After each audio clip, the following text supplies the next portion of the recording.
Tudo da Canção Nova em um só lugar. Canção Nova Play.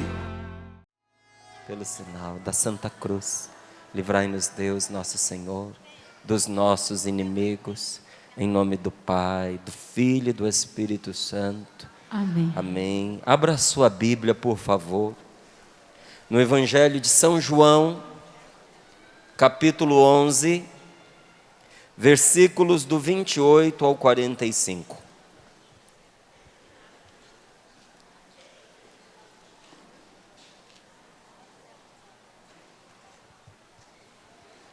Evangelho de São João, capítulo 11, versículos do 28 ao 45. Para você entender o que nós vamos ler aqui, Lázaro tinha acabado de morrer e tinha sido sepultado. E Marta e Maria tinham mandado chamar Jesus, na esperança de que Jesus chegasse antes do falecimento de Lázaro. Então, foi isso que aconteceu. Veja o que está escrito, Evangelho de São João, capítulo 11, versículos do 28 ao 45. Tendo dito isso, ela foi chamar Maria, sua irmã, dizendo baixinho: o mestre está aí e te chama. Quando Maria ouviu isso, levantou-se depressa e foi ao encontro de Jesus. Jesus ainda estava fora do povoado, no mesmo lugar onde Marta o tinha encontrado. Os judeus que estavam com Maria na casa, consolando-a, viram que ela se levantou depressa e saiu, e foram atrás dela, pensando que ela fosse ao túmulo para chorar. Maria foi para o lugar onde estava Jesus. Quando ela o viu, caiu de joelhos diante dele e disse-lhe: Senhor, se tivesses estado aqui, meu irmão não teria morrido. Quando Jesus a viu chorar, e os que estavam com ela também chorando, Jesus comoveu-se interiormente e perturbou-se. Ele perguntou: onde o puseste? Responderam: vem ver, Senhor. Jesus teve lágrimas. Os judeus então disseram: vede como ele o amava. Alguns deles, porém, diziam: este que abriu os olhos ao cego, não podia também ter feito com que Lázaro não morresse? De novo, Jesus ficou interiormente comovido. Chegou ao túmulo, era uma gruta fechada com uma pedra, e Jesus disse: tirai a pedra. Marta, a irmã do morto, disse-lhe: Senhor, já cheira mal, é o 4º dia. Jesus respondeu: não te disse eu que se creres verás a glória de Deus? Tiraram então a pedra. Jesus, levantando os olhos para o alto, disse: Pai, eu te dou graças porque me ouviste. Eu sei que sempre me ouves, mas digo isso por causa da multidão em torno de mim, para que creia que tu me enviaste. Dito isso, exclamou com voz forte: Lázaro, vem para fora. O que estivera morto saiu com as mãos e os pés amarrados com faixas, e um pano em volta do rosto. Jesus então disse-lhes: desamarrai-o e deixai-o ir. Palavra da salvação. Vamos aplaudir com toda a força a palavra de Deus, com força, com vontade, a palavra de Deus.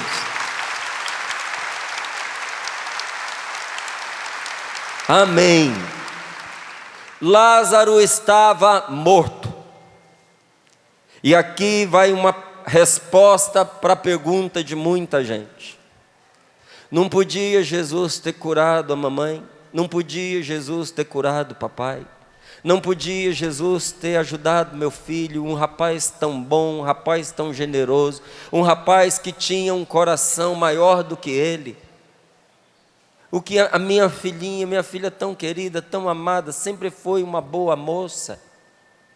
Não poderia Jesus, que ajuda tanta gente, eu já ouvi tantos testemunhos, até de gente que estava perdida, gente que estava afundada no mal, gente que foi criminosa, que foi assassina, gente que estuprou e viveu uma conversão porque Deus a curou.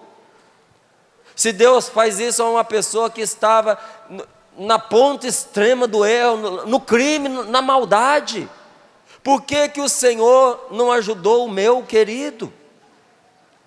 Ele que pode fazer o bem a tantas pessoas, quantos milagres a gente ouve falar que Deus faz, não poderia ter ajudado o meu filho, a minha filha, o papai, a mamãe, ter ajudado o meu esposo? E quando Maria se encontra com Jesus, ela se joga aos pés dele. Olha o que é uma amizade, olha o que é um relacionamento íntimo com Deus. Ela não fica disfarçando palavras. Na voz de Maria não tem revolta, tem dor. Não tem mentira, tem verdade. Ela não fica escolhendo palavras para poder agradar Jesus. Ela põe para fora o que estava dentro dela e que estava doendo dentro dela. O que estava doendo dentro do coração de Maria? Senhor, se tu tivesses estado aqui, o meu irmão não teria morrido. Por que que o Senhor demorou tanto para vir? Eu mandei te chamar. Era isso que ela estava falando. Eu mandei te chamar, eu mandei o pessoal te avisar com o tempo do Senhor chegar. Por que que o Senhor demorou tanto? Por que que o Senhor não veio? Eu não tenho dúvidas de quem o Senhor é. Se o Senhor estivesse aqui, meu irmão não teria morrido. Gente, diante da dor de Maria, Jesus chorou. Olha aqui, para você ver como esta palavra, ela é perfeita. Quando Jesus a viu chorar, e viu também chorando as pessoas que estavam com ela, primeiro ele se comoveu, doeu lá dentro do coração de Jesus. Primeira coisa, dentro dele ele moveu-se, ele foi mexido no profundo da sua alma, do seu coração. E depois, diz aqui, ele ficou perturbado.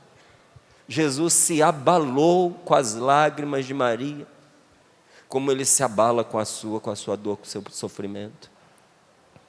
E aí conta em seguida que primeiro ele se comoveu, depois ele se perturbou e por fim ele teve lágrimas. Jesus chorou diante daquela perda, diante daquela morte. E aí ele faz para Maria uma pergunta espetacular, porque ela desencadeia dentro daquela moça um processo de libertação e de cura. Mas para nos libertar e nos curar, Deus precisa nos fazer pôr os pés na realidade. E Jesus faz isso com uma pergunta. Qual pergunta? Onde foi que vocês o puseram? Aí ela entendeu. Vai mexer no meu irmão. E conta para ele: Senhor, eu fui lá fazer os cuidados com o corpo. Acabei de vir de lá. Está podre. Está fedendo. É cadáver. Já entrou.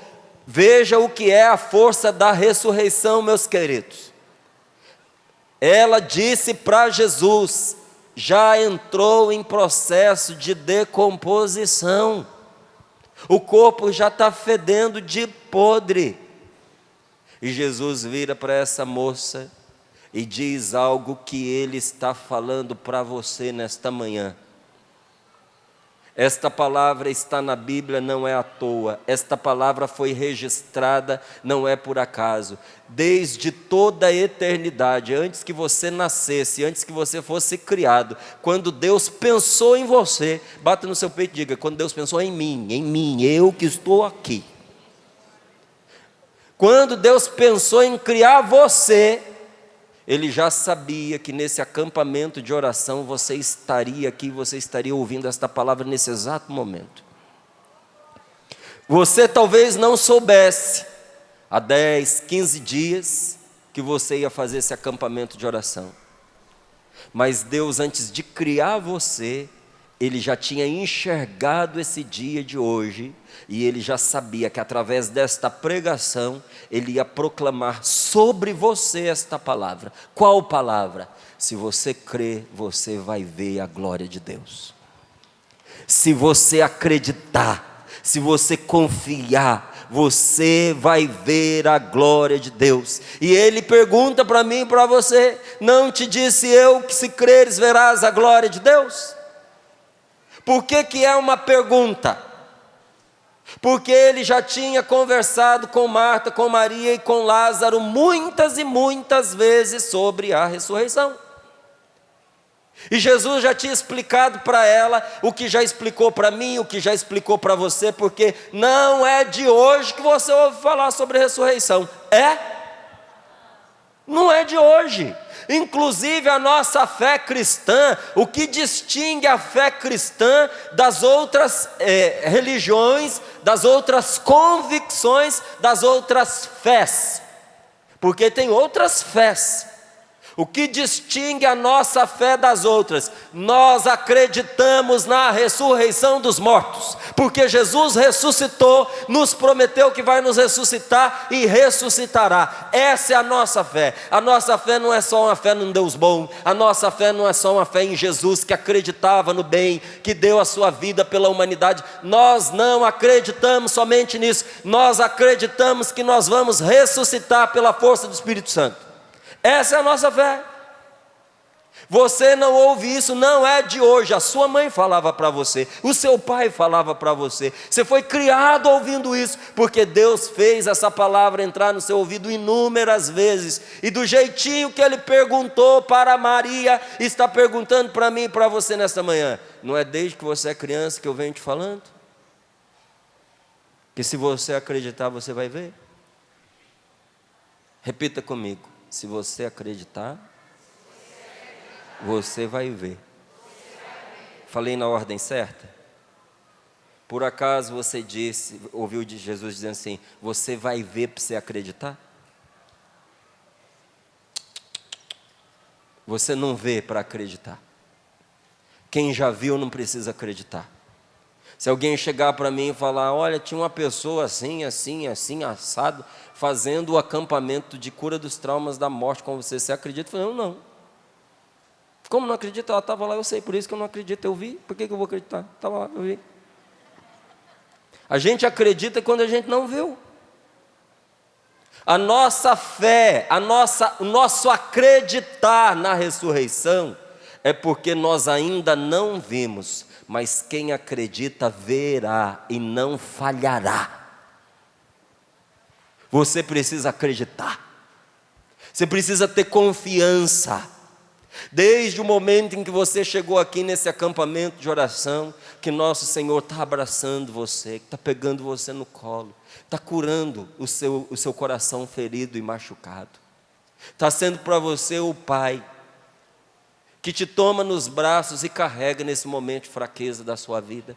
Mas chegando agora, nesse finalzinho do nosso encontro, que nós já começamos a nos encaminhar para o encerramento do nosso acampamento de oração, nosso Senhor precisa dizer a você que existe algo que está nas suas mãos fazer. Você precisa acreditar para ver. Gente, eu aprendi, esse é o maior tesouro que uma pessoa pode ter, é a fé. Eu não tinha essa fé. Essa fé foi sendo construída dentro de mim pela graça de Deus, pelo Divino Espírito Santo, mas pela coragem que eu fui tendo de dar os pequenos passos. Eu fui aprendendo a dar passos em situações que ninguém acreditava que podia dar certo. Eu fui aprendendo a acreditar em mim quando as pessoas não acreditavam em mim. Eu fui aprendendo a confiar em Deus mais do que eu confio em mim mesmo. Eu fui aprendendo. E hoje, quando alguém diz para mim assim, essa situação é uma situação absurda, é uma situação encerrada, é um problema sem solução, sabe o que eu digo para mim mesmo? Não é sem solução até Deus dizer que é sem solução. Enquanto Ele não disser que é sem solução, tem solução, a solução é Deus. E quantas circunstâncias eu vi serem totalmente transformadas, milagrosamente transformadas, porque eu acreditei. E eu pensava, Senhor, se eu tivesse desacreditado, se eu tivesse parado no meio do caminho, se eu não tivesse feito a parte que me cabe, eu não teria experimentado o que eu experimentei, eu não teria recebido a libertação que eu recebi, eu não teria me levantado como eu me levantei, eu não teria alcançado a graça que eu alcancei. Louvado seja Deus pela fé. A gente pode perder tudo, a gente pode perder dinheiro, a gente pode perder saúde, a gente pode perder um ente querido, mas a gente não pode perder a fé. Porque pela nossa fé, nós somos capazes de em Deus reavermos tudo que a gente perdeu. Olha Maria. Maria foi dizer para Jesus o que eu e você, que somos, me perdoe a expressão, retardados igual a Maria aqui, que não é a mãe de Jesus. Ela foi dizer para Jesus que não tinha mais jeito. Como eu e você, muitas vezes fomos dizer para Deus que não tinha mais jeito. Senhor, não tem mais jeito. Meu Deus, o Senhor chegou tarde demais. Você quer dizer para o Senhor do tempo que Ele chegou tarde demais? Acerte seu relógio, meu filho, você que está atrasado. Você quer dizer para aquele que tudo criou, que Ele não sabe o que faz? Gente, Deus deu o nosso juízo para a gente usar. Mas nós nunca podemos esquecer que quem criou o nosso juízo e nos deu juízo foi Deus. Eu faço tudo o que está ao meu alcance. E quando a coisa está fora das minhas mãos, sabe o que eu faço? Eu confio em Deus. Porque quem me ama e quer o meu bem e me trouxe até aqui, sabe para onde está me levando. Eu vou com Deus porque eu sei que eu vou chegar onde eu preciso chegar. Eu tomei a decisão de dizer isso ontem para você, de ficar com as pessoas de Deus. Porque é muito fácil na hora das dificuldades, das tristezas, dos reveses da vida, em que pessoas boas às vezes são difamadas, caluniadas, mal vistas, desacreditadas, a gente fica contra elas. A pessoa acertou a vida inteira, teve erros, mas a pessoa configurou uma história de acertos. Aí vai ficando idosa, vai ficando velhinha, em vez da pessoa honrar uma história de acertos da outra, tem a pachorra de dizer, não, está idoso, não sabe mais o que diz, está gagá. A gente tem que dar um desconto para o seu fulano, porque o seu fulano já não é mais a mesma pessoa que antes. Não é mais a mesma pessoa que antes, não é mesmo, é melhor. Porque coroou a sua velhice de bondade, de santidade, aguentou firme até o fim. Você acha que eu não vou ficar com esta pessoa? Eu vou ficar com quem é de Deus, porque Deus vai honrar essa pessoa. E quando eu estiver com ela, eu ganho, eu participo da rebarba. Quando você anda com uma pessoa que não presta, hora que a situação desencadeia ruim para o lado dela, respinga em você. Respinga ou não respinga? Quando você anda com gente boa, quando a situação melhora para ela, acerta em você. Com quem você quer estar? A quem você quer acompanhar? São escolhas que a gente faz na vida. Jesus olha para Maria, olha para Marta, vira para elas e diz, eu falei isso inúmeras vezes para vocês, conversando. Ele não identifica o lugar. Jesus não fala quando ele disse isso para ela. E Marta nem Maria retrucam dizendo assim, quando foi, Senhor? Não estou lembrado desse assunto que o Senhor falou conosco. Elas sabiam que Jesus tinha falado para elas, não era uma, não era duas, eram inúmeras vezes. E agora ele estava falando, está na hora de vocês verem. Se creres, verás a glória de Deus. Maria e Marta, meus queridos, não podiam entender o que o Senhor estava fazendo. As duas lhe disseram, não foi só uma, as duas, Senhor, se tu estivesses aqui, o meu irmão não teria morrido. Talvez você não tenha dito isso com estas palavras. Talvez você tenha dito em forma de pergunta, igual Jesus fez com elas. Jesus não afirmou, ele perguntou: eu não falei? Ó, pergunta, não falei? Se tu quereres verás a glória de Deus. E você talvez fez uma pergunta para Deus. Qual pergunta? Onde é que o Senhor estava quando tudo isso aconteceu? Sempre andei com o Senhor.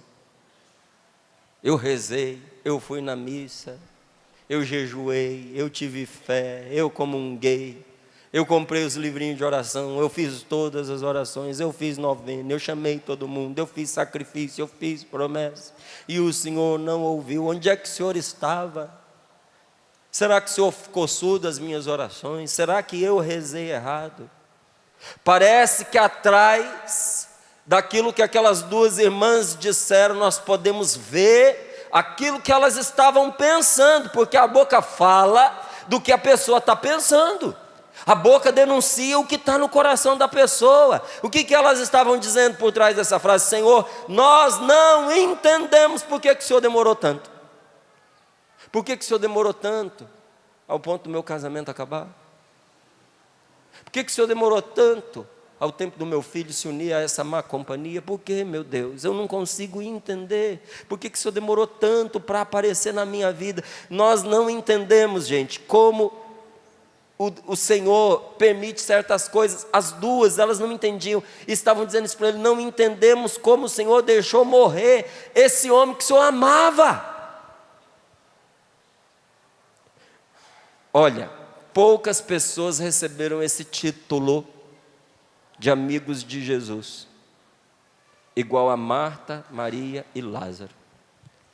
Quando uma das vezes que eu visitei a Terra Santa, e Deus dê a você a graça de um dia você ir à Terra Santa, e que Deus dê a graça de você ir com a comunidade, que não é a Canção Nova, a comunidade Obra de Maria, que Deus dê a graça de você ir com a comunidade Obra de Maria, porque não vai ser um simples passeio, vai ser um mergulho na graça de Deus, um mergulho na palavra de Deus.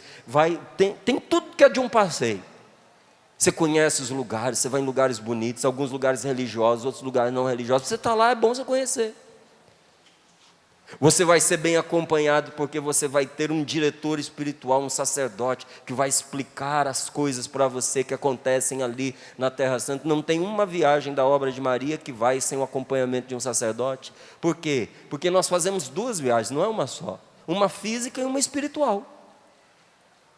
Você vai entender a palavra de Deus como talvez nunca antes na sua vida você teria entendido. Nós vamos viver uma experiência de céu numa peregrinação dessa.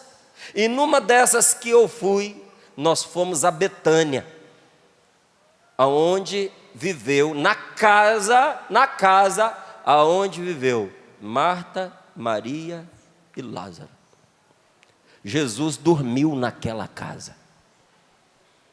Quem aqui já teve um grande amigo na vida, ou uma grande amiga, talvez ainda tenha. Quem já viveu uma grande amizade, levanta a mão bem alto, dá um tchau aí para mim. Quem dessas, continua com a mão levantada, dessas pessoas que estão com a mão levantada dizendo que tiveram um grande amigo, quem de vocês já dormiu na casa do amigo, ou o amigo dormiu na sua casa? Continua dando um tchauzinho. Mas ninguém abaixou a mão. Quer dizer então que você dormiu na casa do seu amigo? Ou ele dormiu na sua? Gente, não existe amizade profunda em que um amigo não durma uma vez na casa um do outro. Jesus dormiu sem dúvida nenhuma na casa de Marta, Maria e Lázaro, porque ele amava aqueles três, amava de chorar, igual esta palavra está dizendo. E a Marta e a Maria não conseguiam entender, elas estavam falando para ele: o Senhor curou desconhecido?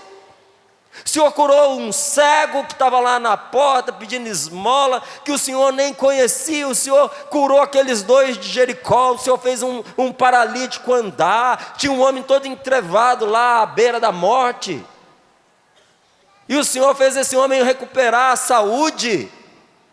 O Senhor ressuscitou aquele menino daquela viúva que estava indo enterrar aquele menino. O Senhor não tinha conhecimento daquele menino. E o meu irmão que o Senhor amava Jesus.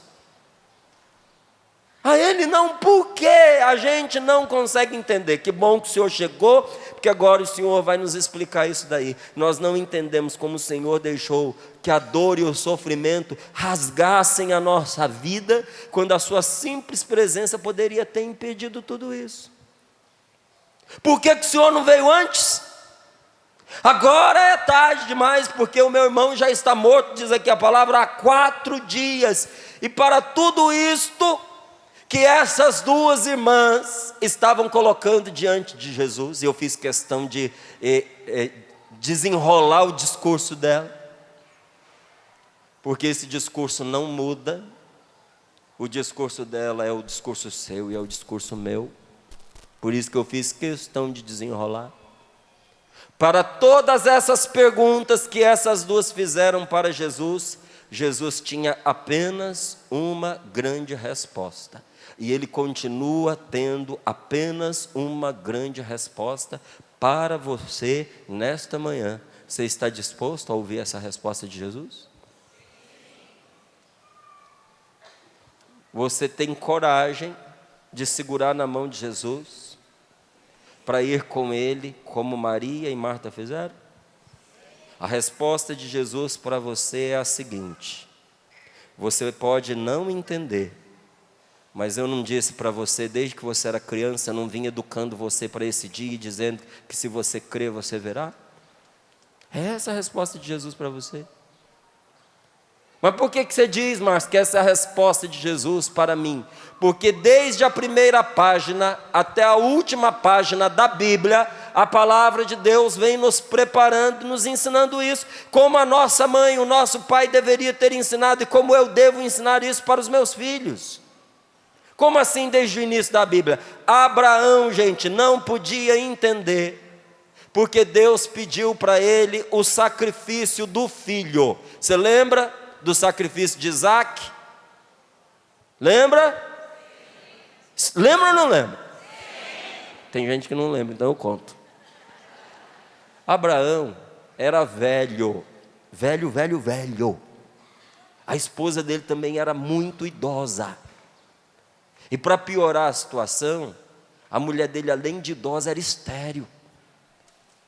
Em juventude, os dois não puderam ter filhos. Já bem velhinhos, Deus envia 3 anjos ao encontro do Abraão. E depois de Abraão acolhê-los bem, o anjo diz: o Senhor nos enviou, você nos acolheu e você vai receber uma bênção.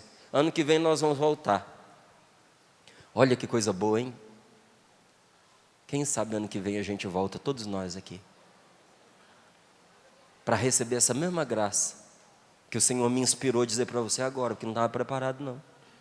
O anjo chegou e disse assim: ano que vem nós vamos voltar. E na altura em que nós voltarmos, a sua esposa vai estar grávida. Você vai ter sido atendido na grande graça que você pediu para Deus. Gente, Abraão acreditou, velhinho. Aí talvez você diga assim, mas ele era um homem de Deus, ele era um homem de fé. A mulher dele também era, só que atrás da cortina, a Sara rachou de tanto rir, chorava de rir. Não é de alegria não. Ela pensava assim, eles estão dizendo isso porque eles não me viram. Uma velhinha caquética, estéril, estão enganando meu marido. E o tonto, porque a mulher pensa isso do marido, né? E o bocó do meu marido, que até hoje eu não vi uma mulher casada que não pensa que o marido é um bocó muitas vezes, né? E o bocó do meu marido acreditando, aí ela olhava assim pela frestinha lá, tinha que ser o Abraão mesmo. Até uma criança engana esse homem. Abraão acreditou. E 1 ano depois, Sara estava grávida. Os anjos passaram lá e cumpriu-se exatamente. Quando nasceu o menino e ele já estava meio crescidinho, Deus disse para ele, na verdade, Abraão intuiu isso dentro do coração. Abraão pensava assim: todos os povos que eu conheço sacrificam aos seus deuses o que eles têm de mais precioso. O que eu tenho para oferecer de mais precioso, a esse Deus que tanto me amou e tanta alegria me deu. Que tristeza, gente, quando ele concluiu o que era mais precioso na vida dele, era o filho. Abraão tomou a decisão de sacrificar, matar o próprio filho, derramando o sangue em homenagem a Deus.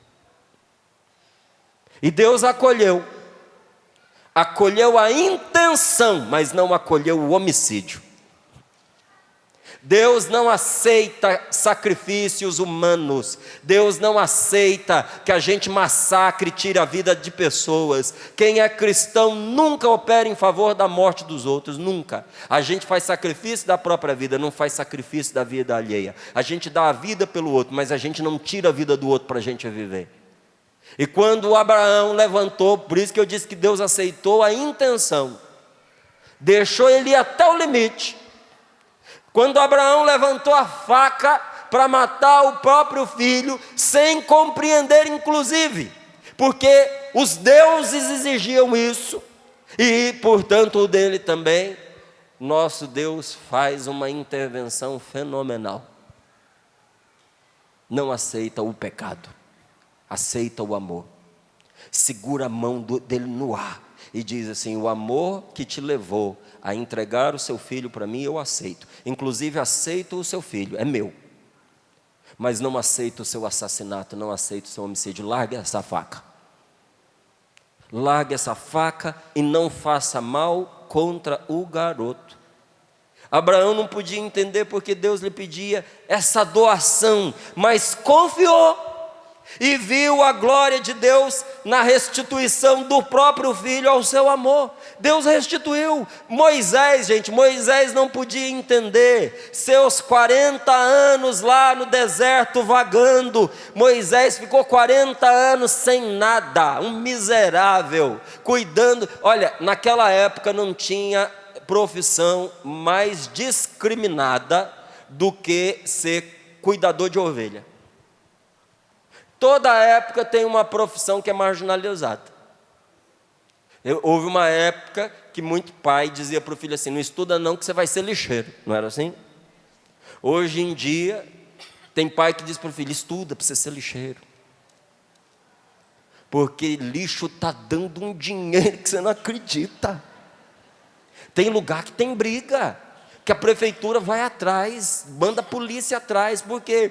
Porque passa um caminhão na frente coletando o lixo da cidade. A prefeitura não deixa, porque lixo é uma coisa valiosa, vale muito dinheiro. A prefeitura entende que o camarada que compra um caminhão de lixo e vai na frente catando os volumes pela rua, ele não está prestando um favor para a cidade, não, ele está prestando um desfavor, porque ele está roubando o lixo da cidade. Então hoje não é mais o lixeiro a profissão discriminada. Naquela época não era o lixeiro. Era quem? O cuidador de ovelhas, o pastor de ovelhas. Por quê? Você ia caminhando junto com as ovelhas comiam sozinhas, e você voltava com as ovelhas. Fala baixinho aqui para nenhum pastor de ovelha ouvir e ficar bravo comigo. Era serviço de preguiçoso. Fazia nada. Ia com a ovelha para cá, ia com a ovelha para lá. Aí aparecia um bicho, aí espantava. Mas para você ver como tinha uns que entenderam os benefícios da profissão, que para não sacrificar o sossego da profissão, desenvolveram técnica. Você lembra de Davi? Lembra? O que Davi era antes de ser rei? Pastor de ovelhas. Qual era uma das missões do pastor de ovelhas? Levar a ovelha para comer e espantar o mal que viesse. Se viesse um lobo, o pastor tinha que tocar a ovelha. Se viesse um leão, o pastor tinha que tocar a ovelha. Davi gostava era de tocar harpa. Talvez você conheça alguém assim que não gosta de fazer nada na vida além de tocar violão. Era Davi.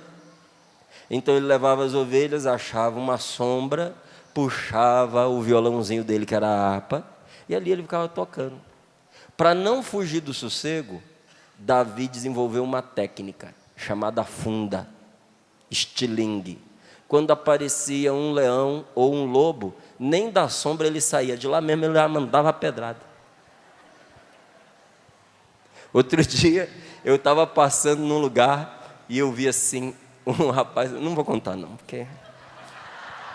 Não, agora tem que contar, né?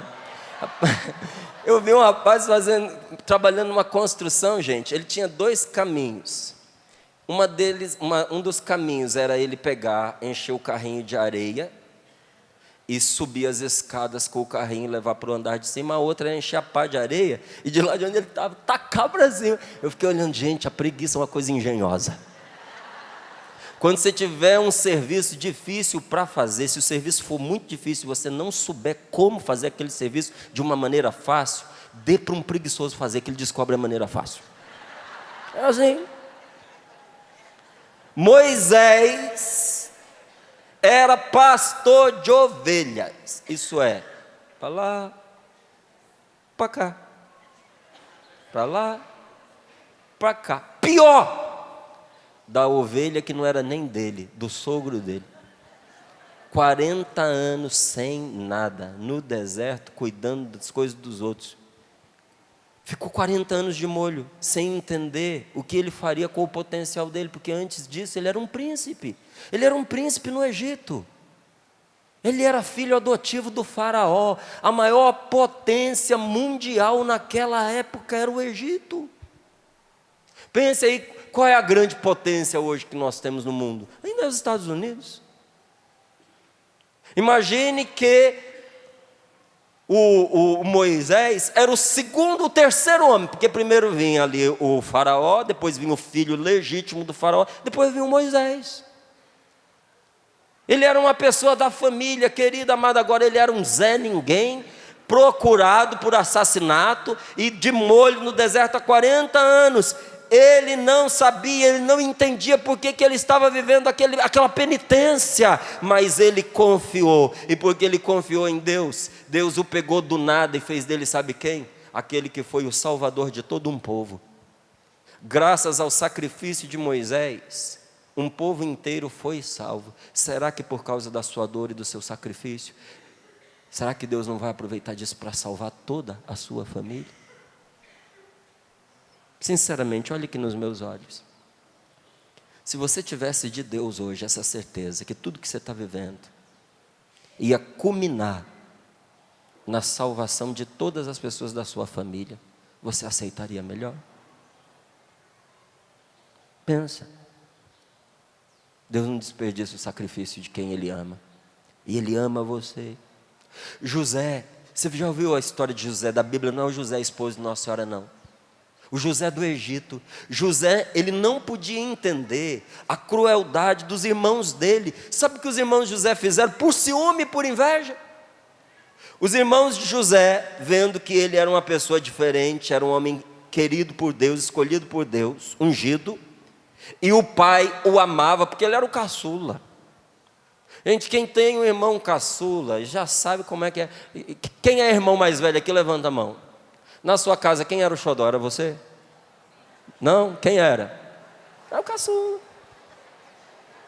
Aí vai perguntar para o caçula, não, era o irmão mais velho. Numa família, gente, o caçula sempre é ali um pouquinho diferente. Porque a família já vai avançada, os pais já treinaram com os que vieram antes, já descobriram como é que faz. O primeiro é cobaia. Você que é mais velho que nem eu, você é cobaia. Você é piloto de teste. Tudo que o seu pai não sabia fazer, ele testou em você. O que funcionou, ele aplicou no seu irmão. O que não funcionou, ficou para você mesmo. José era o caçula. E os irmãos viviam de ódio. Porque eles ralaram, eles tiveram que trabalhar, eles sofreram lá com os disparates do pai, com os disparates da mãe. O caçula pegou tudo mastigado e o pai ainda comprou, mandou fazer uma túnica espetacular, uma roupa de grife para ele. Aquela roupa de grife quase custou a vida do José. Os irmãos aguentaram até a roupa. Quando ele apareceu com aquele vestido diferente, Eles sentaram num canto e disseram: essa foi a gota no copo, vamos matar esse desgraçado. Como é que a gente faz? A gente leva ele para o meio do deserto, a gente moe ele na pedra, joga ele dentro daquele fosso, traz essa porcaria dessa roupa ensanguentada, e a gente diz que uma onça, um leão pegou ele. Pegou e arrastou, que a gente só conseguiu salvar a roupa. E a gente entrega isso para o papai não ficar procurando ele pelo meio do deserto. E levaram ele, enganaram, conversaram. José percebeu que tinha alguma coisa diferente naquele dia, mas nunca podia desconfiar de tamanha maldade. Quando chegou lá, cercaram ele e disseram: agora mostra para nós quem é o bom aqui. Você não anda sonhando que você é melhor do que a gente? Agora vamos ver se a sua roupa bonita vai te salvar. E quando iam matar, um dos irmãos disse assim: gente, se a gente matar esse moço, que é nosso sangue, nós vamos ficar amaldiçoados. Esse crime vai nos perseguir, esse crime do sangue vai nos perseguir pelo resto da vida. Então não vamos derramar o sangue. A gente mata, mas sem derramar o sangue. Começou devagarinho, porque ele viu que era o único jeito de salvar o irmão. Mas como a gente mata sem derramar o sangue? A gente não ia jogar ele no poço? Joga ele vivo. E ele morre aqui de sede, ele morre aqui de fome. Aí a gente não matou. Bom, né? Mas ele dizia isso porque ele tinha intenção de, quando os irmãos fossem embora, voltar, tirar o irmãozinho e mandar vazar.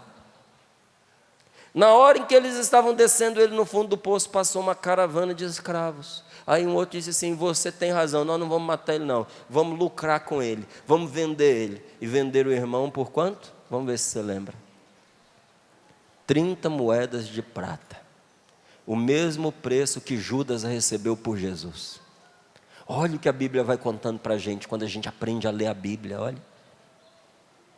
José vendido pelos seus irmãos, Jesus vendido pelo seu irmão, porque era o irmão do coração. Jesus amava Judas. Levaram José para o Egito, e entre tantos contratempos que José sofreu, que foi a crueldade dos seus irmãos, depois chegando no Egito, José, que era um homem de Deus, e quando uma pessoa está com Deus, Deus a levanta. Deus foi levantando José lá no Egito. A mulher do governador se apaixonou por José e chamou José para ter relação sexual com ela. José escapou de todas as formas que podia. Um dia, a desgraçada da mulher montou uma armadilha para ele, mandou chamá-lo nos aposentos dela. Ele era um funcionário, ele tinha que ir. Quando ele chegou lá, ela estava pelada e pulou em cima dele. Pulou mesmo. Agarrou ele, segurou ele, e ele não quero, e ela começou, já que ela estava segurando, começou a gritar: estuprador, estuprador. E ele fugiu. Foi alcançado, foi preso e quase foi morto. Foi colocado na prisão como o violador, o abusador do homem, da mulher do homem que o havia acolhido. O governador queria matá-lo, porque o governador tinha acreditado nele, tinha investido nele, tinha dado toda a autoridade para ele. Mas José estava padecendo sem ter culpa. José, depois se você quiser saber o fim da história, leia a Bíblia. E você vai descobrir, tá bom? José só escapou por uma intervenção divina, mas essa intervenção divina fez dele o salvador do Egito e de Israel. Ele viveu muitos anos na prisão, mas ele confiou e viu Deus naquilo que aconteceu. Um dia, a fome tomou conta daquela região inteirinha, e os irmãos de José, precisando de comida, foram buscar no Egito, porque eles viviam lá em Israel. José já tinha sido tirado da prisão, e era agora, depois do faraó, ele era o grande nome, a grande autoridade. Chegaram lá esses estrangeiros, levaram diante de José. Os irmãos não reconheceram José, gente, mas José quase caiu na choradeira. A hora que viu os irmãos ali, reconheceu imediatamente os irmãos diante dele, dizendo: por favor, tenha piedade de nós estamos passando fome, nos dê alimento. José montou uma armadilha para eles, fez eles passarem um aperto, fez eles chorarem, e vendo que uma situação se voltou radicalmente contra eles, um deles começou a gritar e a dizer: isso está acontecendo conosco porque que nós fizemos com o nosso irmãozinho lá atrás. Aí ele: como é que é? É porque nós fizemos um crime contra o nosso irmãozinho. E contou para ele. E aí ele disse: esse irmãozinho sou eu sou José que vocês venderam. Aí os irmãos ficaram pensando assim: agora ele nos mata, agora ele se vinga de nós. Sabe qual foi a resposta de José para eles? Não foram vocês que me puseram aqui, foi Deus que aproveitou do crime de vocês para me colocar num lugar aonde eu fosse usado como instrumento para a salvação de muitos. Gente, que bonito vai ser um dia quando você chegar no céu e aquela pessoa que você se despediu dela com tantas lágrimas, ela sorrindo te receber e te disser assim: não foi a morte que me tirou de você, não foi o erro que você cometeu, foi Deus. Deus me colheu porque Ele precisava que você se tornasse um instrumento para a salvação da nossa família. E agora tudo acabou. Me dá um abraço. Nossa, vai ser lindo. Lindo e verdadeiro. Jacó, que era o pai, não podia entender a estranha providência, porque a divina providência ela é esquisita. É estranha demais, gente. Deus faz o que Ele quer. Mas é engraçado, tudo que Ele faz é sempre melhor do que o que a gente espera. Às vezes a pior coisa que um pai pode fazer é dar para o filho aquilo que o filho quer. Eu quando eu era pequeno não, quando eu já tinha uns 13 para 14 anos, eu tinha um hobby. E o hobby que eu tinha era infernizar as minhas irmãs. Não tem aquelas pessoas que tem aqueles ratinhos, aqueles gatinhos, cachorrinhos, que faz da vida deles um inferno? Eu não tinha nem ratinho, nem gatinho. Eu tinha a Márcia e a May. E atazanando a vida das duas, eu atazanava minha mãe e meu pai. Até que um dia meu pai tomou uma decisão e disse assim: só tem um jeito de a gente acabar com esse inferno dentro de casa. Dá algo para esse rapaz fazer. Exatamente, era tudo que eu precisava. Papai disse para mim assim: você não fica mais em casa durante o dia. Quando você chegar da escola, você vai ficar lá embaixo no comércio. Tem um chaveiro aqui embaixo, você fica lá com ele, eu vou falar para ele te ensinar a profissão. Rapidinho, eu aprendi a profissão. Então eu com 2 grampinhos de cabelo, eu abria a fechadura, eu abria carro, eu fazia a chave, eu era craque no negócio. Fiquei bom no assunto. Agora eu não queria mais importunar minhas irmãs, eu não queria mais subir. Eu queria um chaveiro para mim. E um dia eu cheguei para o meu pai e falei para ele assim: sabe o que eu quero? Eu quero um chaveiro para mim. Não quero ficar com esse moço mais não, porque eu já aprendi, agora eu vou me aperfeiçoar, eu faço um curso e tal. E o papai olhou para mim, eu tinha 14 anos de idade. Ser chaveiro é uma profissão maravilhosa. Quando você é bom naquilo que você faz, você sempre vai se dar bem, em qualquer profissão que seja. Eu tenho um amigo em Cascavel, que ele se ele não é o melhor, ele é um dos melhores chaveiros do Paraná. Quando um banco teve problemas com seu cofre, não amarra explosivo na porta e detona não, chama ele. Ele abre banco, ele abre qualquer coisa. É um cara espetacular. Mas o meu pai olhava para mim e dizia assim, pensava consigo: se eu der para ele um chaveiro, nessa idade em que ele está, ele não vai desenvolver o potencial que ele tem. Se hoje eu estou aqui na Canção Nova, é porque o meu pai não me deu aquele chaveiro. Se um dia eu passei pela aeronáutica, fui cadete da Força Aérea, e poderia ser hoje com os meus colegas coronéis, aviadores, foi porque o meu pai não me deu aquele chaveiro. Talvez a melhor coisa que Deus fez na sua vida foi não atender a sua oração, você não entende. Mas tanta coisa aconteceu e ainda vai acontecer só porque Deus não te atendeu. E um dia, quando você olhar para trás, você mesmo vendo as dores que você sofreu, você vai cair como Maria aos pés de Jesus, vai abraçar aqueles pés, vai beijar e vai dizer: Senhor, bendito seja o teu santo nome, porque o Senhor não me atendeu quando eu lhe pedi como eu queria, mas o Senhor fez mais, o Senhor fez melhor, e o Senhor nos salvou. Confie em Deus. A vida que você tem foi dada por Ele. Quem aqui que se deu vida? Você lembra aquele dia em que você decidiu que você ia nascer? Eu me crio nesse momento eu me faço, no ventre da minha mãe, voo. Não foi assim?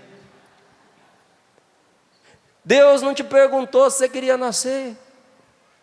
Inclusive, que se Ele tivesse perguntado, talvez você não seria do jeito que você é. Eu não lembro dele ter te consultado como é que você queria o seu cabelo, como é que você queria as suas pernas. Não foi você que decidiu a sua vida. Não foi você que decidiu vir ao mundo. Deus te quis. E Ele que te quis continua te querendo. E deu a vida para que você pudesse viver para sempre. Para que você se salvasse. A gente fica dizendo assim: porque Deus tirou de mim a pessoa que eu amava. Só que a gente esquece que foi Ele quem deu. Esse marido nunca foi seu. Ele sempre foi de Deus. Essa mulher nunca foi sua. Ela sempre foi de Deus. Esse filho nunca foi seu. Ele sempre foi de Deus. Mas Deus, que tanto te amou e te ama, te deu o filho que era dele para você cuidar, para você criar, para você amar. Sempre foi dele. A gente chora a perda, mas a gente se esquece de agradecer o dom que essa pessoa foi na vida da gente. Você já lembrou alguma vez de agradecer a alegria dessa pessoa ter entrado na sua vida? Você se lembra a primeira vez que você pegou essa criança nos braços? Você que é mãe, que é pai, e que teve a dor e a tristeza de enterrar um filho. Oh meu Deus, que isso nunca fosse necessário, de um pai e uma mãe ter que enterrar um filho. Mas acontece. Mas você se lembra quando essa criança chegou? Até muitos pais nem queriam o filho. Não queriam até nascer. Mas o dia que aquela criança nasceu, que você pegou nos braços e que ela sorriu para você, você se lembra? Que alegria. Você vendo seu filho correndo pela casa, a sua filha. Eu só tenho meninos, mas às vezes eu olho e vejo uma menina com o pai. É uma coisa apaixonante. Gente, que gracinha. Como é o mimo de uma filha com o pai. A dor que a gente sente, a tristeza da perda, nunca, nunca, nunca poderia ser maior do que as alegrias, do que as bênçãos, do que as coisas gostosas que nós vivemos juntos em família. O que você teve é muito maior do que o que você perdeu, porque você na verdade não perdeu. Você devolveu para Deus. E o que a gente devolve para Deus nunca se perde. Tudo que na vida da gente se perde é o que a gente quis reter conosco contra Deus. Tudo que a gente, por Deus, devolve a Ele, está guardado para sempre, preservado para a vida eterna. Jacó não podia entender a estranha providência que permitiu que José fosse arrancado dos seus braços, fosse arrancado do seu amor de pai, mas ele viu a glória de Deus no seu filho feito governador. Talvez seja assim na sua vida. Você diz: eu não entendo porque Deus agiu assim, eu não entendo porque Deus deixou este meu ente querido ser levado, eu não entendo porque Ele permitiu que a aflição me castigasse, que a minha alma fosse rasgada no meio, mas eu não tenho mais vida, eu não tenho mais sossego. E por que Deus permitiu isso? Eu não entendo. Não entendo esses caminhos tortuosos pelos quais Deus está me guiando. A vida inteira foi assim. Deus sempre me levou por onde eu não sabia. E eu não entendo. Eu não entendo porque foram desmantelados os planos, os sonhos, os projetos que eu achava que eram tão bons. Eu não entendo porque a graça de que eu preciso tanto está demorando para vir. Pergunta para o seu irmão aí. Dá uma olhadinha nos olhos dele e diz: você tem pedido a Deus alguma graça? Ele está demorando para te atender? Segura na mão do seu irmão, pega a mão dele entre as suas, olhe nos olhos dele e diz assim: E você não entende essa demora, não é? Segura firme a mão dele e diz assim: tamo junto, eu também não entendo não.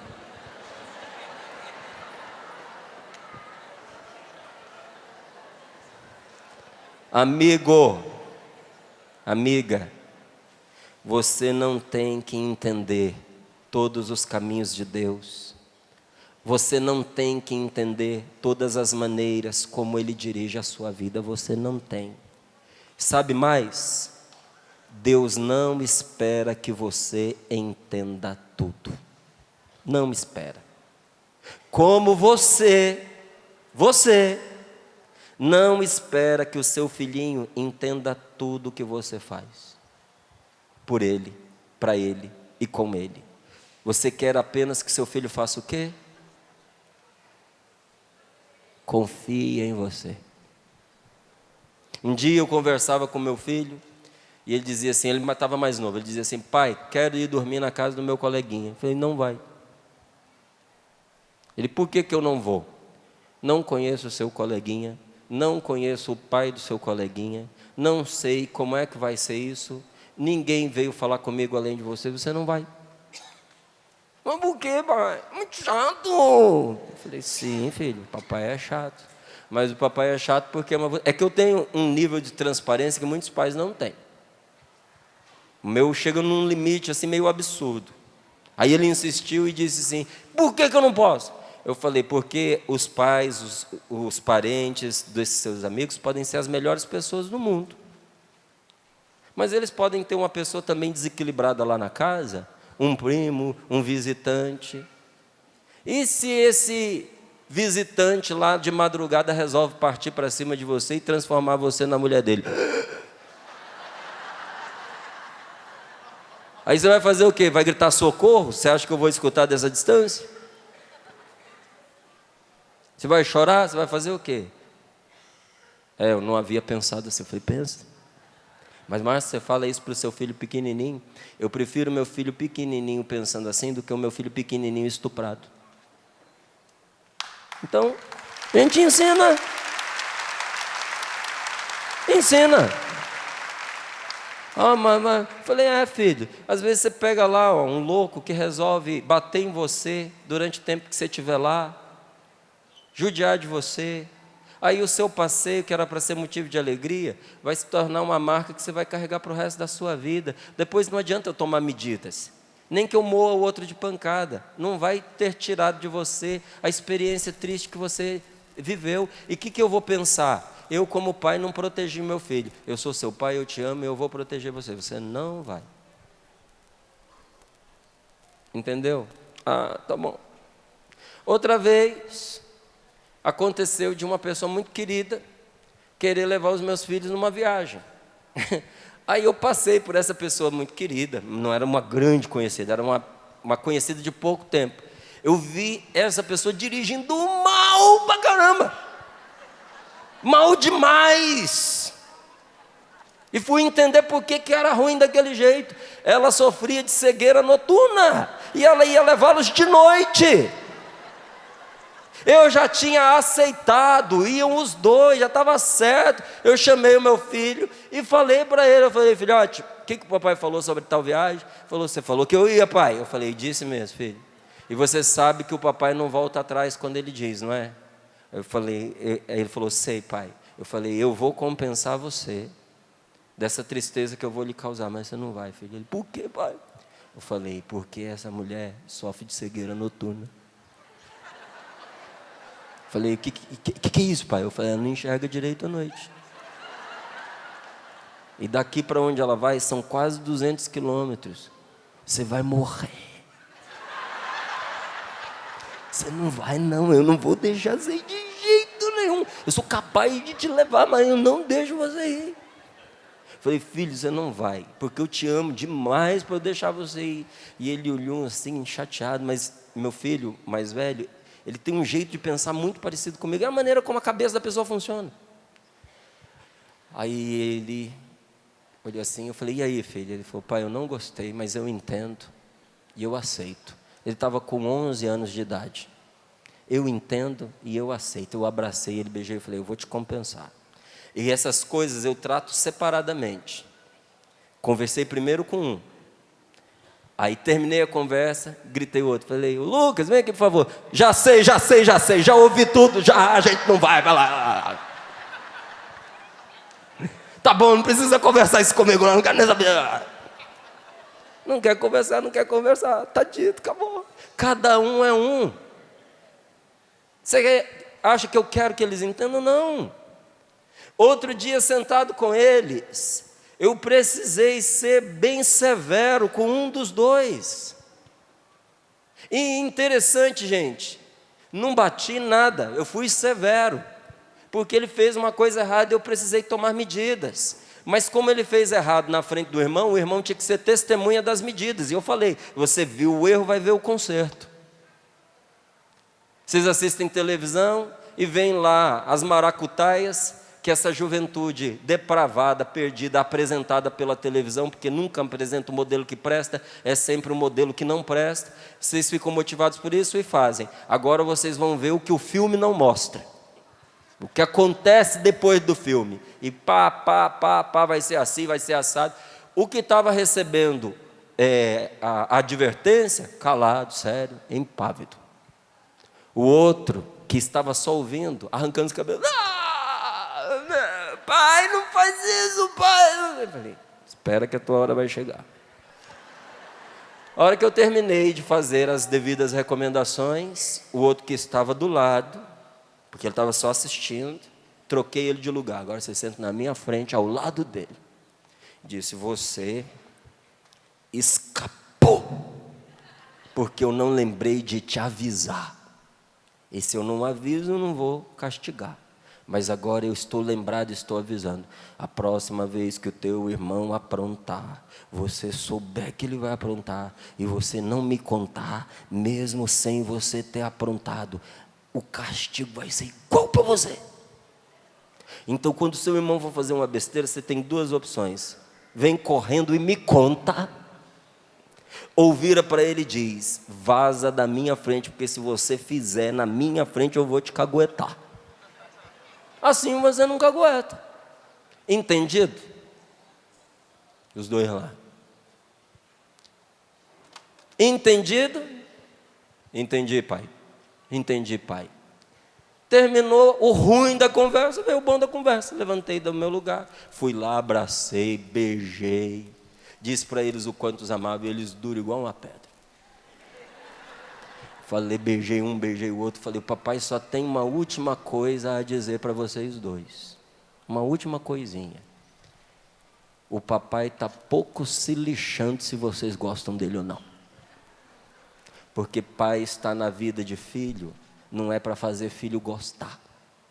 Pai está na vida de filho, é para fazer do filho um homem bom, um homem de verdade, um homem capaz de ser feliz. Pai está na vida de filho para educá-lo, para preservar a vida dele. Se vocês gostam de mim ou não, isso não é problema meu, isso é problema de vocês dois. Um dia mais tarde vocês vão poder se avaliar e chegar à conclusão por vocês mesmos, se eu estou certo, se não. Eu não estou buscando o gosto de vocês. Eu estou buscando o respeito de vocês. Vocês precisam me respeitar. A única coisa que eu quero que vocês façam é que vocês confiem em mim. Porque o que eu estou fazendo vai ser para o bem de vocês. É verdade. Eu não espero, gente, que os meus filhos gostem de tudo que eu faço para eles. Ninguém gosta de ser disciplinado, nem eu, nem você. Ninguém gosta de ser corrigido, nem eu, nem... Mas você gosta de ser corrigido? Eu não, e você também não. E se falar para mim que gosta, eu vou dizer que você é mentiroso. Ou que te corrigir numa coisa que você nem liga, porque se te corrigir numa coisa que você liga, você não vai gostar. Ninguém gosta de ser corrigido, mas a gente precisa ser corrigido. Velho precisa ser corrigido. E olha, você não tem que ficar de malzinho de quem corrige a gente não. A gente tem que estender um tapete vermelho para a pessoa que tem a coragem de se arriscar a perder o nosso gosto para corrigir a gente, porque nos ama. Filho não tem que entender tudo que o pai faz, mas precisa confiar no pai, porque o pai quer o bem dele. Se você tivesse confiado mais no seu pai, você talvez tivesse dado melhor na vida. Se seu filho tivesse confiado mais em você, talvez ele tivesse escapado de mais sofrimento. Deus não espera que você entenda. Deus espera que você confie nele. E um dia, como você não traiu seus filhos, você traiu seus filhos nas coisas fundamentais? Você mentiu para os seus filhos para o mal deles, para a destruição deles? Talvez você tenha até contado uma ou outra coisinha que não era verdade, mas até para preservá-los. Mas você mentiu para o seu filho, para levar o seu filho para a cova, para levar o seu filho para cair nas mãos de bandidos? Você fez isso? Do mesmo jeito que você nunca mentiu para o seu filho, para a destruição dele, Deus que não mente, nos assegurou uma coisa, a mim e a você, que é verdade, se cumprirá. Um dia você verá a glória de Deus nas coisas que você não entende. Você vai ver essa coisa que você não está entendendo agora ser motivo de alegria e vitória na sua vida. O que eu desejo é que esse acampamento de oração tenha sido para você uma ressurreição da sua alma.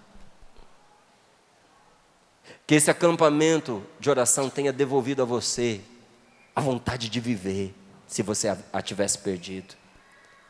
Que ele tenha tirado essa armadilha que o maligno, aproveitando seu sofrimento, pôs debaixo dos seus pés, que era impedir você de viver, porque o inimigo já sabe que um dia, o inimigo já sabe o que você talvez não soubesse, que um dia você vai ver a glória de Deus nas coisas que você não entende. Você verá. Bata no seu peito e diga: eu verei. É Deus quem me garante que eu verei. Diga para o seu irmão sentado do seu lado: você verá a glória de Deus nas coisas que hoje você não compreende. Você não compreende, mas você verá a glória do Senhor se manifestar, a glória do Senhor acontecer na sua vida. Vamos ficar de pé um pouquinho para nós rezarmos. E vamos proclamar essa verdade. Levanta bem alto a sua mão e diga: eu verei a glória de Deus nas coisas que hoje eu não entendo. Vamos fazer isso mais uma vez, dizendo para o nosso irmão: escolha alguém perto de você e diga: eu vou ver sim, eu acredito nisso. Eu confio em Deus, mais do que eu confio em mim. E eu verei a glória de Deus nas coisas que eu não compreendo. Meu erro foi tentar encontrar certas respostas, porque elas não existem. Mas agora eu estou compreendendo, a resposta para tudo que eu preciso é Deus. E eu vou ver a glória de Deus. Eu vou ver. E você também vai. Diga para o seu irmão: você também vai. Com seus braços erguidos para o céu, vamos agradecer a Deus por todo o bem que esse acampamento de oração está sendo para cada um de nós. Vá dizendo comigo: Senhor, eu te agradeço, eu dou-te graças, Pai amado, Pai dos céus, por esta maravilhosa graça que foi e está sendo esse acampamento de oração. Obrigado, Senhor, porque nestes dias o Senhor me conduziu à oração, despertando em mim a fome, a sede de Ti, Senhor. Obrigado porque depois de tanto tempo eu vivi o alívio de me entregar, de me abandonar em Tuas mãos. Experimentei uma alegria nova por causa disso, Senhor. Obrigado por teres enviado o Espírito Santo para me ensinar através desta palavra, para me guiar, para me aconselhar. Obrigado, Senhor, obrigado pela renovação da presença e dos dons do Teu Espírito Santo em mim hoje, porque o Teu Espírito Santo foi vivificado em mim, Senhor. Muito obrigado. Obrigado por aqueles que o Senhor vai colocar no meu caminho, pessoas que eu poderei ajudar como eu fui ajudado neste acampamento de oração. Eu estou entendendo, meu Deus, que o Senhor quis me usar também, quer se valer de mim, como se valeu de José, como se valeu de Moisés, em coisas que eu ainda não entendo. Obrigado, Senhor, pelos frutos do Teu Espírito Santo agindo em mim, frutos de amor, frutos de alegria, frutos de paz. Vá agradecendo a Deus pelas coisas que brotaram no seu coração nesses dias de oração. Vá dizendo: obrigado, Senhor, obrigado por me encorajares a pedir quando eu tenho uma necessidade. Eu entendi que eu preciso de ajuda, eu entendi que eu não sou ninguém sozinho. que eu preciso buscar apoio quando eu sinto necessidade. Obrigado por me ajudar a entender esses anseios do meu coração, Senhor. Obrigado pelo maravilhoso dom de te louvar. Levanta bem alto os seus braços e diga: eu te louvo, meu Deus. Te reconheço como meu Senhor e o meu Salvador. Entre lágrimas eu quero reconhecer que o Senhor não é o Deus da morte, não é o Deus que tira as pessoas. O Senhor é o Deus que dá a vida. O Senhor é aquele que confere toda dádiva boa, perfeita. Tudo que na minha vida foi graça, foi bênção, foi dom, veio de ti, meu Deus, e hoje eu quero te louvar por isso. Obrigado por quebrar a força de toda tristeza que tinha entrado no meu coração, por quebrar a força da mágoa, por quebrar a força da decepção, por quebrar a força da tristeza, os vínculos da depressão. Obrigado, meu Deus, por arrancar de dentro de mim e despedaçar esse medo terrível que estava me apavorando, me atormentando, me adoecendo. E obrigado, Senhor, porque o Senhor está me conduzindo a uma conversão mais profunda. Coloca as mãos sobre o seu peito. Agradeça a Deus por Ele te ouvir, por ter te escutado. Mas agradeça ainda mais, porque o Senhor tirou esse tampão que bloqueava o seu ouvido e o seu coração, impedindo você de ouvir a Deus. Você ouviu Deus falar com você nesse acampamento. Agradeça ao Senhor pela graça de acreditar. Você que achava que nunca mais você ia acreditar, você que veio para cá pensando, inclusive, que você tinha perdido a sua fé em Deus. Agradeça ao Senhor, porque foi restituída a você a sua confiança, a graça de acreditar. Agradeça a Deus, porque Ele trouxe você para pertinho dEle, e você pôde se aproximar. Obrigado, Senhor, por todas as maneiras com que o Senhor vem me ajudando e interferindo na minha vida em meu favor. Obrigado, Senhor, porque o seu plano de amor por mim não morreu, porque o Senhor não desistiu de mim, mesmo diante das minhas desistências. Obrigado, Senhor, por ter me criado, tendo em mente um propósito de felicidade para mim, como nesta palavra que hoje de manhã Frei Josué anunciou com tanto vigor. Os teus planos para a minha vida são bons, são planos de felicidade, de vida, de prosperidade, porque o Senhor nunca me abandona. Obrigado por nunca me abandonar, por nunca se esquecer de mim. Diga isso em voz alta, diga: Senhor, obrigado por o Senhor nunca me abandonar, por o Senhor nunca se esquecer de mim.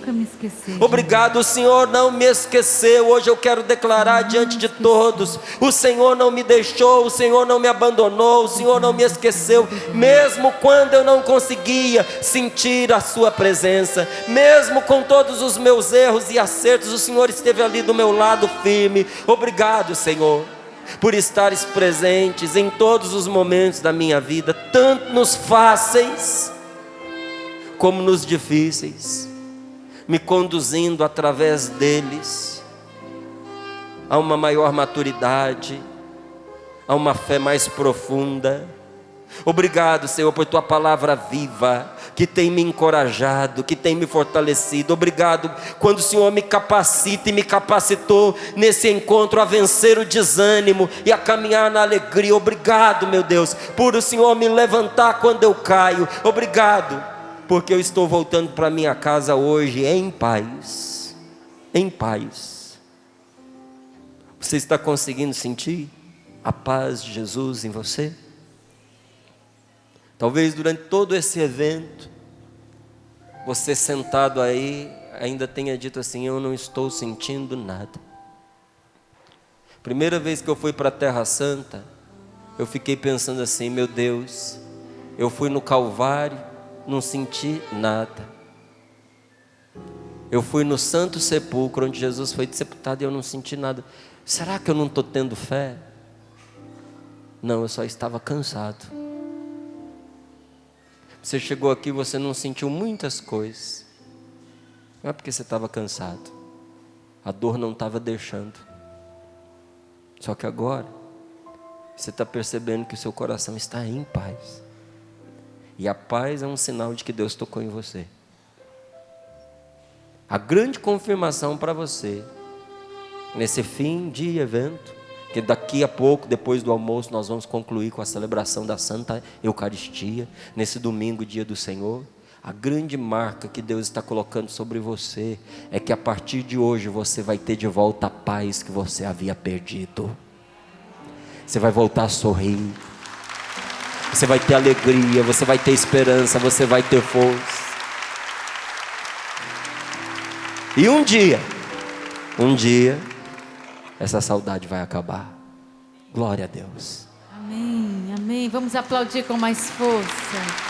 Meu Senhor e meu Deus. Levanta seu braço. Meu Senhor e meu fé. Deus. Meu Senhor e meu Deus. Meu Senhor e meu Deus. Meu Senhor e meu Deus. Eu creio. Eu creio, mas aumenta minha fé. Mais forte. Meu Senhor. Meu Senhor e meu Deus. Cante forte, meu Senhor e meu Deus. Meu Senhor e meu Deus. Só quem ama Jesus, clame. Meu Senhor e meu Deus. Eu creio. Eu creio, Mas aumenta a minha fé. mas aumenta minha fé. Dá-me uma fé viva. Dá-me uma fé viva. Dá-me uma fé nova. Dá-me uma fé nova. Traduzida na vida. Traduzida na vida. Testemunhada Testemunhada no amor pelos irmãos. no amor pelos Quem quer essa fé, levanta os seus braços e pede: dá-me uma fé viva. Dá-me uma fé viva. Dá-me uma fé nova. Dá-me uma fé nova. Traduzida na vida. Traduzida na vida. Testemunhada. Testemunhada no amor pelos irmãos. Tudo da Canção Nova em um só lugar. Canção Nova Play.